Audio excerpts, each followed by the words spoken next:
ನಟರಾಜ್ ಅವರೇ ಹೇಳಿ ಸರ್. ಮತ್ತೆ ಸರ್ ಟೀ ಈ ಈಗ ಹೋಗ್ತಾ ಇದ್ದೀನಿ ಸರ್ ಹೊರಗಡೆ.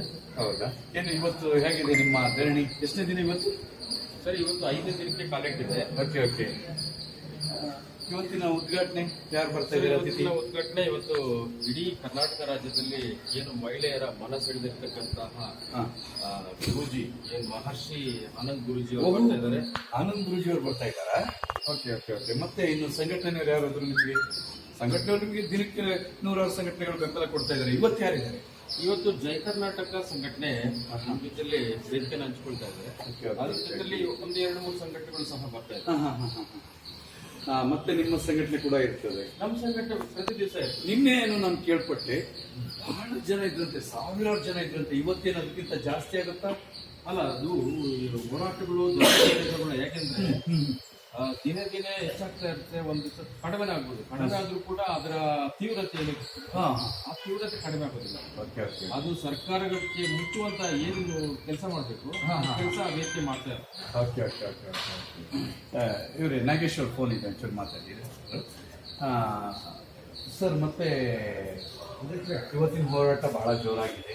ಯಾಕಂದ್ರೆ ಅದು ನಿಮ್ಮ ಈಗ 5ನೇ ದಿನ ಹೋರಾಟ ಅಂತ ಹೇಳಿದ್ದೆ ಹೌದಾದ್ರೂ, ಬಟ್ ಒಂದೇ ಒಂದು ಸ್ವಲ್ಪ ನೀವು ಸುಸ್ತಾದರಂಗೆ ಕಾಣ್ತಾ ಇದೆ. ದಿನ ದಿನ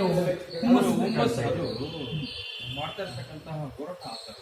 ಯಾಕಂದ್ರೆ ಮುಂದಿನ ಪೀಳಿಗೆಯ ಮಕ್ಕಳಿಗೆ ಮತ್ತೆ ನಮ್ಮ ಮಕ್ಕಳಿಗೆ ಅಂದ್ರೆ ಈಗಿನ ಜನರೇಷನ್ ಮಕ್ಕಳಿಗೂ ಸಹ ಅದು ಅನ್ವಯ ಆಗುವಂಥದ್ದು. ನಾನೇನು ಕೇಳ್ಪಟ್ಟೆ, ಮತ್ತೆ ನಾಗೇಶ್ವರ್ ಮಾತಾಡ್ತಾರೆ, ಇವತ್ತೇನೋ ಸರ್ಕಾರದ ಕಡೆಯಿಂದ ಉಪಮುಖ್ಯಮಂತ್ರಿಗಳು ಬರ್ತಾರೆ ಅಂತ ಹೇಳಿದ್ರು, ಹೌದಾ? ಉಪಮುಖ್ಯಮಂತ್ರಿಗಳು ಬರ್ಬೋದು. ಯಾಕಂದ್ರೆ ಸರ್ಕಾರ ಆದ್ಮೇಲೆ ಸರ್ಕಾರದ ಒಬ್ಬ ಪ್ರತಿನಿಧಿ ಬರಲೇಬೇಕು. ಯಾಕಂದ್ರೆ ಒಂದು ಹೋರಾಟಗಳ ಅವರು ಎಷ್ಟು ದಿವಸ ನೋಡ್ತಾರೆ, ಅವರು ಎಲ್ಲಾ ಮಾಹಿತಿಗಳನ್ನ ತೆಗೆದುಕೊಳ್ತಾರೆ. ಇವತ್ತಿನ ನಾವು ತಗೊಂಡಿರ್ತಕ್ಕಂಥ ವಿಷಯ ಸರೋಜಿನಿ ಮಹಿಷಿ ವರದಿ ಬಂದ್ಬಿಟ್ಟು ಸುಮಾರು 35 ವರ್ಷಗಳ ಹಿಂದೆ ಒಂದು ಸಂಸದೆ ಆಗಿರ್ತಕ್ಕಂಥ ಆಗಿನ ಕಾಲದಲ್ಲಿ ಅದು ಪ್ರಥಮ ಮಹಿಳೆ ಸುಮಾರು 4 ಬಾರಿ ಸಂಸದರಾಗಿದ್ದರು. ಅವರು ಇಲ್ಲಿನ ಕನ್ನಡಿಗರಿಗೆ ಕೆಲಸ ಸಿಗ್ತಾ ಇರಲಿಲ್ಲ. ಆ ಒಂದು ಬೇಸ್ ಏನಂದ್ರೆ ಆಗಿನ ಕಾಲದಲ್ಲಿ HMT ಮತ್ತೆ ಈ ಸೆಂಟ್ರಲ್ ರೈಲ್ವೆ ಇಲಾಖೆಗಳು ಅದರಲ್ಲಿ ಕನ್ನಡಿಗರು ಸಿಗ್ತಾ ಇಲ್ಲ ಅಂತ ಆ ಒಂದು ವರದಿ ತಯಾರಾಗಿದೆ. ಇವತ್ತೇನಾಗಿರುತ್ತೆ, ಖಾಸಗಿ ವಲಯ ಮತ್ತೆ 30-35 ವರ್ಷದಲ್ಲಿ ಇಡೀ ಬೆಂಗಳೂರು ಬೆಳೆದಿದೆ, ರೋಧಾಕಾರವಾಗಿದೆ. ಮತ್ತೆ ಕೇಂದ್ರ ಸರ್ಕಾರ ಇದು ಇರ್ಬೋದು, ರಾಜ್ಯ ಇರ್ಬೋದು, ಬಹಳ ರೋಧಾಕಾರವಾಗಿ ಬೆಳೆದಿದೆ. ಎಲ್ಲ ಕಡೆ ಅದನ್ನ ಅನ್ವಯಿಸುವಂತಹ ಕೆಲಸಕ್ಕೆ ನಾವು ಕೈ ಹಾಕ್ತಾ ಇದ್ದೀವಿ. ಇದ್ರಿಗೆ ನಿಮ್ಗೆ ಈ ಜನಗಳಿಂದ ಯಾವ ರೀತಿ ಸ್ಪಂದನೆ ಸಿಗ್ತಾ ಇದೆ? ಸ್ಪಂದನೆ ಅಂದ್ರೆ ನಾವು ಏನು ವಿಷಯ ತಗೊಳ್ತೀರೋ ಅದರ ಆಧಾರದ ಮೇಲೆ ಇವತ್ತು ಸ್ಪಂದನೆ ಸಿಗುತ್ತೆ. ನಾವು ತಗೊಂಡಿರ್ತಕ್ಕಂಥದ್ದು ಕನ್ನಡಿಗರಿಗೆ ಉದ್ಯೋಗ ಸಿಗ್ಬೇಕು, ಎಲ್ಲ ಹೌದೌದು. ಈ ಕಾನ್ಸೆಪ್ಟಿಗೆ ಎಲ್ಲರೂ ಬರಲೇಬೇಕು. ಆಲ್ಮೋಸ್ಟ್ ಕನ್ನಡಿಗರು ಏನಿದಾರೋ ಇದಕ್ಕೆ ಅವರು ಸ್ವಯಂ ಪ್ರೇರಿತವಾಗಿ ಬರಬೇಕು. ಯಾಕಂತ ಹೇಳಿದ್ರೆ ನಾಡು ನುಡಿ ವಿಷಯ ಆಗಬೇಕಾಗ್ತದೆ. ಇಲ್ಲಿ ನೀವು ಸಂಘಟಕರು ಏನು ಕನ್ನಡ ಒಕ್ಕೂಟ ಅಂತ ಇದ್ರೆ, ಒಕ್ಕೂಟ ಮಾತ್ರ ಇದೆಯೋ ಅಥವಾ ಒಕ್ಕೂಟದ ಹೊರತುಪಡಿಸಿ ಬೇರೆ ದಲಿತ ಸಂಘಟನೆಗಳು ಇನ್ನು ನಿಮ್ಮ ಒಕ್ಕೂಟದಲ್ಲಿ ಇಲ್ಲದೆ ಇರೋರೆಲ್ಲರೂ? ಈಗ ಬರೀ ಕನ್ನಡ ಪರ ಸಂಘಟನೆಗಳು, ನಮ್ಮ ಒಕ್ಕೂಟದಲ್ಲಿ ಭಾಗಿಯಾಗಿರ್ತಕ್ಕಂಥ ಸಂಘಟನೆಗಳು, ಒಕ್ಕೂಟದಿಂದ ಹೊರಗಡೆ ಇರ್ತಕ್ಕಂಥ ಸಂಘಟನೆಗಳು, ಒಕ್ಕೂಟದಲ್ಲಿ ಮತ್ತೆ ಗುರುಸ್ಕೊಳ್ಬೇಕಾಗಿರ್ತಕ್ಕಂಥ ಸಂಘಟನೆಗಳು ಇವತ್ತು ನಮ್ಗೆ ಬಂದು ಬೆಂಬಲ ಸೂಚಿಸ್ತಾ ಇದ್ದೇವೆ. ಮುಂದಿನ ದಿನಗಳಲ್ಲಿ ಈಗ ದಲಿತ ಸಂಘಟನೆಗಳನ್ನು ಕರೆದಿದ್ದೀವಿ, ಕಾರ್ಮಿಕ ಪರ ಸಂಘಟನೆಗಳನ್ನು ಕರೀತೀವಿ.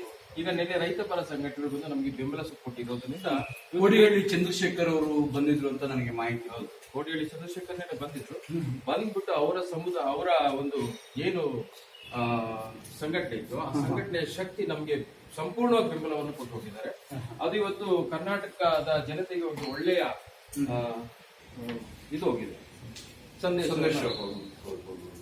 ಈಗ ಈ ರಾಜಕೀಯದವರು ನಿಮ್ಗೆ ಯಾವ ರೀತಿ ಸಪೋರ್ಟ್ ಮಾಡ್ತಾ ಇದ್ದಾರೆ?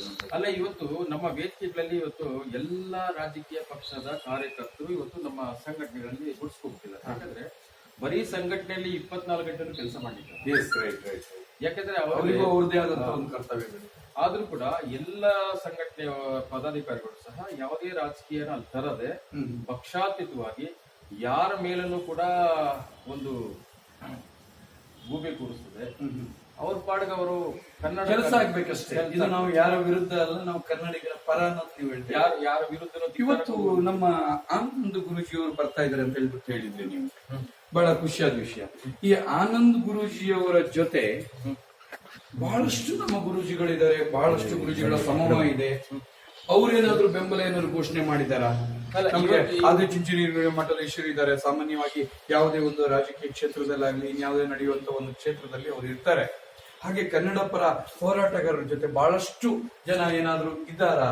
ಏನಾದ್ರು ಬೇರೆ ಬೆಂಬಲ ಕೊಡ್ತೀನಿ ಅಂತ ಏನಾದ್ರು ಹೇಳಿದಾರ? ಇವತ್ತು ಆನಂದ್ ಗುರೂಜಿ ಬಂದ ನಂತರ ಅನೇಕ ಮಠಾಧೀಶರು ಬರುವಂತ ಸನ್ನಿವೇಶ ಅದು ಸೃಷ್ಟಿ ಆಗ್ತದೆ. ಅಂದ್ರೆ ಸರ್ಕಾರ ನನ್ನ ಅನಿಸಿಕೆ ಪ್ರಕಾರ, ಯಾಕಂದ್ರೆ ನಿನ್ನೆಗೆ ನೋಡಿದಾಗ ಯಾವುದೇ ಹೋರಾಟಗಳಾಗಿರ್ಬೋದು ದಿನದಿಂದ ದಿನ ಕಡಿಮೆ ಆಗ್ತಾ ಹೋಗ್ತಾ ಇದೆ.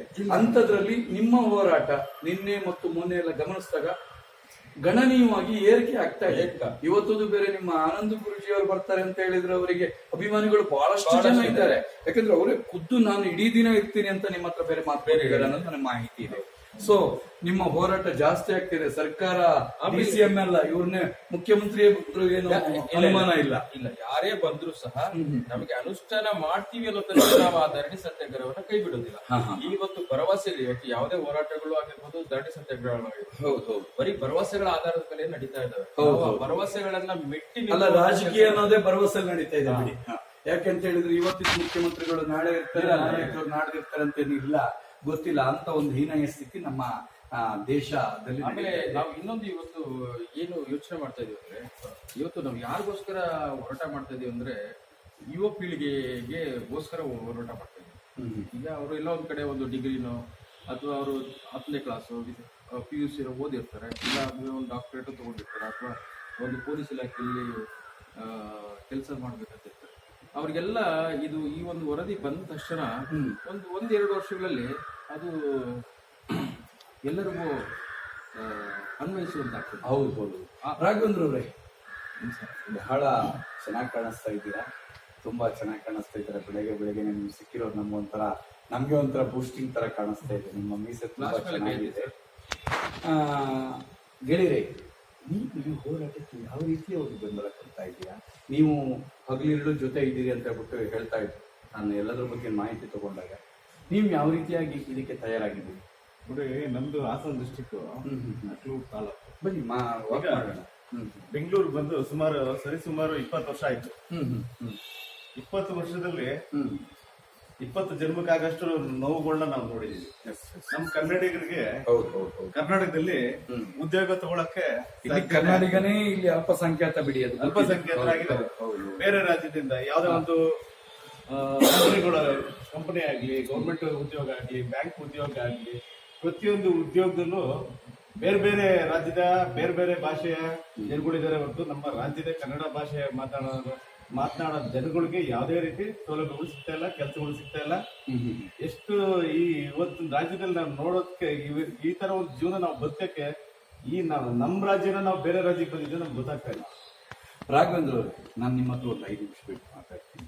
ನಾನು ಇವ್ರ ಜೊತೆ ಒಂದು ಕಾಫಿ ಕುಡಿಬೇಕು ಅನ್ನೋ ಆಸೆ.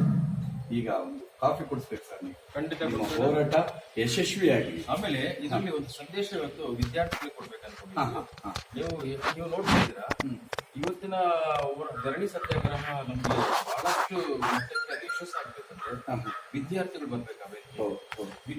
ವಿದ್ಯಾರ್ಥಿಗಳಂದ್ರೆ ನೀವೇನು ಕಾಲೇಜು ನಿಲ್ಸ್ಬಿಟ್ಟು ಬನ್ನಿ ಅಂತ ಹೇಳ್ತಾರೆ. ನಿಮ್ಮ ಕಾಲೇಜಿನ ಬಿಡುವಿನ ಸಮಯದಲ್ಲಿ ಒಂದು ಅರ್ಧ ಅವರ್ 1 ಅವರ್ ನಮ್ಮ ಇಲ್ಲ, ನಮ್ಮ ಸಂತೋಷ್ ಹೆಗಡೆ ಅವ್ರು ಹೇಳ್ತಾ ಇದ್ರು, ನಾವೀಗ ದೊಡ್ಡವ್ರನ್ನೆಲ್ಲ ತಿನ್ನೋದು ಕಷ್ಟ. ಯಾಕೆ ಅಂತ ಹೇಳಿದ್ರೆ ಅವ್ರು ಆಗ್ಲಡಿ ಅವ್ರು ಬೆಳೆದವರು ಅದನ್ನ ಹಿಂದೆ ಬರೆದಿದ್ದಷ್ಟು ಮುಂದೆ ಹೋಗಿದ್ದಾರೆ. ನಾವು ದೇಶ ಏನಾದ್ರೂ ಬದಲಾವಣೆ ಮಾಡಬೇಕು, ಭ್ರಷ್ಟಾಚಾರಗಳು ನಿಲ್ಲಬೇಕು, ಈ ತರ ಒಂದು ಉತ್ತಮವಾದ ಒಂದು ಇದು ಬರಬೇಕು ಅಂದ್ರೆ ಅದಕ್ಕೆ ಮಕ್ಕಳೇ ಅಡಿಪಾಯ ಆಗಬೇಕು. ಅವರನ್ನ ತಿದ್ದುವಂತ ಕೆಲಸ ಅಥವಾ ಅವ್ರನ್ನ ನಾವು ಇದು ಮಾಡುವಂತ ಕೆಲಸ ಆಗ್ಬೇಕಾಗ್ತದೆ. ಅದೇ ರೀತಿ ನೀವು ಕೂಡ ಯೋಚನೆ ಮಾಡಿದ್ದೀರಿ. ಯಾಕಂದ್ರೆ ಇವತ್ತು ಅನೇಕ ಹೋರಾಟಗಳಲ್ಲಿ ನಾವು ಕೂಡ ಅದನ್ನ ಇದು ಮಾಡಿದ್ವಿ, ತಿರಸ್ಕಾರ ಮಾಡಿದ್ವಿ. ಏನಂದ್ರೆ ಹೋರಾಟಗಳಲ್ಲಿ ಮತ್ತೆ ಧರಣಿ ಸತ್ಯಾಗ್ರಹಗಳಲ್ಲಿ ಶಾಲಾ ಕಾಲೇಜು ವಿದ್ಯಾರ್ಥಿಗಳನ್ನ ಬಳಸ್ಕೋಬಾರ್ದು ಅಂತ. ಇವತ್ತು ಯಾಕೆ ನಾವೇ ಅವ್ರು ಕರಿತಾ ಇದ್ದೀವಿ ಆ ವಿಷಯ ಅಂತದ್ದು. ಇವತ್ತು ಡಾಕ್ಟರ್ ಸರೋಜಿನಿ ಮಹಿಷಿ ವರದಿ ನೀವು ವೈಯಕ್ತಿಕ ಲಾಭಕ್ಕೆ ಬೆಳೆಸ್ಕೋಬೇಡಿ. ನೀವು ಇಂತರ ಒಂದು ನಾಡು ನುಡಿ ಅಂತ ಬಂದಾಗ ಎಲ್ಲರೂ ಎಚ್ಚೆತ್ತು ಬರ್ಬೇಕು. ಮನೆಗೊಬ್ಬ ಧೀರ ಮುನ್ನುಗ್ಗಿ ಬಾರ ಅನ್ನೋ ರೀತಿ ಬರ್ಬೇಕು ಅಂತ. ಇದು ಒಳ್ಳೆ ಮನೆಗೊಬ್ಬ ಹೋಗುವ ಮುನ್ನುಗ್ಗಿ ಬಾರವ, ಮನೆಗೊಬ್ಬ ತಾಯಣ್ಣ ಮುನ್ನುಗ್ಗಿ ಬಾರಣ ಎಂಬಂತಹ ಸಂದೇಶವನ್ನ ಇವತ್ತು ನಾವು ಶಾಲಾ ಕಾಲೇಜು ವಿದ್ಯಾರ್ಥಿ ಕೊಡ್ತಾ ಇದೀವಿ. ದಯವಿಟ್ಟು ಎಲ್ಲರೂ ಬನ್ನಿ ನಮ್ಮ ಟೀ ಅಂಗಡಿ ಬಂದೇ ಬಿಡ್ತು ನೀವು ನನಗೆ ಟೀ ಕೊಡಿಸಿ. ಟೀ ಕುಡಿದಾದ ನಂತರ ನಾನು ರಾಘವೇಂದ್ರ ಅವ್ರ ಹತ್ರ ಸ್ವಲ್ಪ ಮಾತಾಡ್ಲಿ. ಖಂಡಿತ ಮಾತಾಡಿ. ಇವತ್ತಿನ ಹೋರಾಟ ನಿಮ್ದು ಯಶಸ್ವಿಯಾಗ್ಲಿ. ನಿಮ್ ಜೊತೆ ನಾವೆಲ್ಲರೂ ಇದ್ದೀವಿ. ಇಡೀ ಕರ್ನಾಟಕ ನಿಮ್ ಜೊತೆ ಇದೆ. ಇವತ್ತೇನೋ ನೀವು ಕರೆ ಕೊಟ್ಟಿದ್ದೀರಿ ಯುವ ಶಕ್ತಿ ಬರ್ಬೇಕು ಅಂತ ಹೇಳ್ಬಿಟ್ಟು. ಯುವ ಶಕ್ತಿ ಬಂತು ಅಂದ್ರೆ ಅದನ್ನ ತಡೆಯುವ ಶಕ್ತಿ ಯಾರೇ ಕರ್ಕೊಳ್ಳೋ ಖಂಡಿತವಾಗಿಯೂ ನಿಮ್ಗೆ ಜಯ ಸಿಗ್ತದೆ. ಒಳ್ಳೇದಾಗ್ಲಿ ಸರ್.